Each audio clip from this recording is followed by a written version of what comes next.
Welcome to your Max Podcast Now.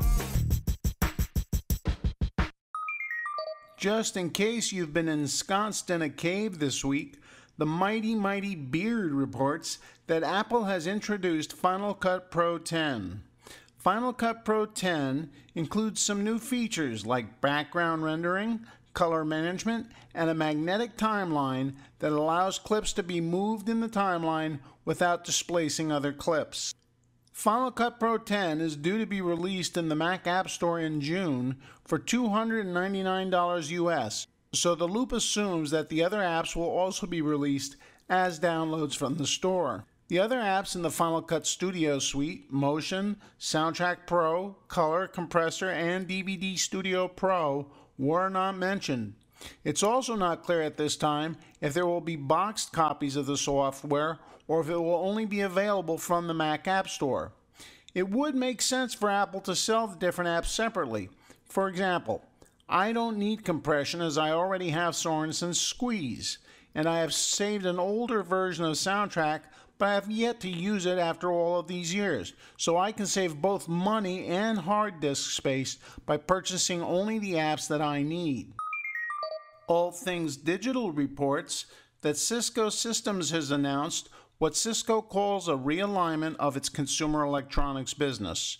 No matter what they call it, the flip video camera business is being shuttered and 550 people will lose their jobs. The problem wasn't the camcorder business itself, the problem was the iPhone.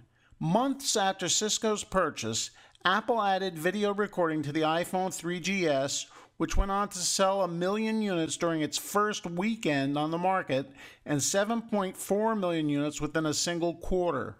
Video recording is now so common on smartphones that it's strange if a phone doesn't do video, and at a quality that matches, if not exceeds, what a flip can do.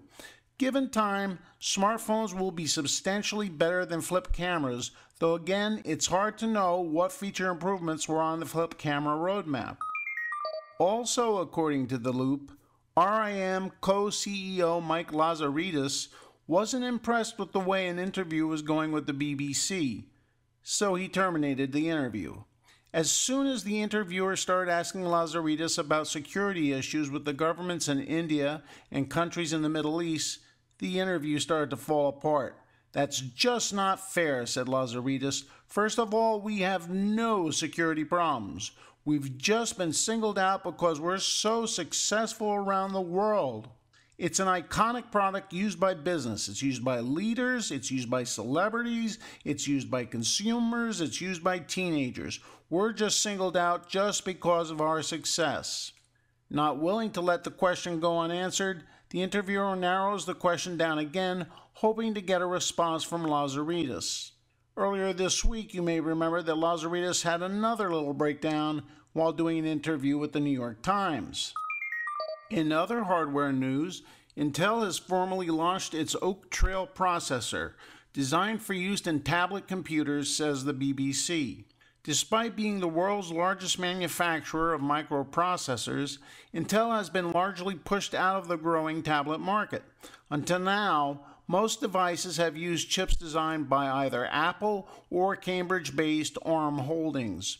One of Oak Trail's biggest selling points is likely to be its ability to run a number of different tablet operating systems. Windows 7, Android, MeeGo, and Google's upcoming OS will all work on the Intel platform.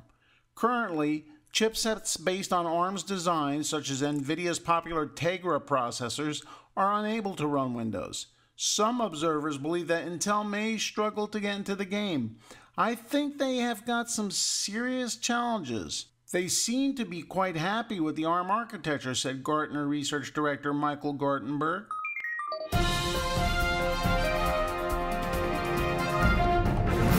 Truth triumphs fiction. I'll bet you anything that you missed this one in the New York Times today. In life, Paul Arison sought attention.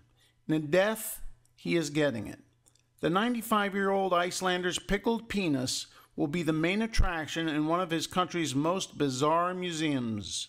Sigurdur Jardarsson who runs the Phallological Museum in the tiny Icelandic fishing town of Húsavík, said Irison's organ will help round out the unusual institution's extensive collection of phalluses from whales, seals, bears, and other mammals.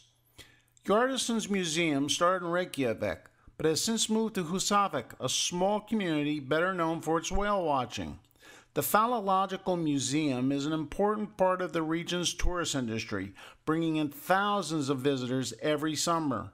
Hjartarson said the donation fit with Irison's personality. He liked to be in the limelight, you know? He was a funny guy, he said. He was a boaster, a braggart. He liked to be provocative. But the museum director was coy when asked about the size of his newest acquisition. "I can't tell you that," Hjartarson said. "You'll just have to come and see it." Interesting choice of words.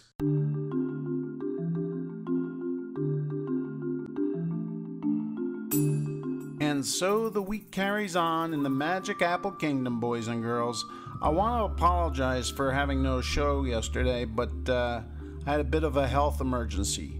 Well, I might as well tell you, it's, the doctor said there's no doubt about it, I'm pregnant. So, anyhow, remember tomorrow's Op-Ed Friday with our special guest. So, until then, remember, download, double click, drop out.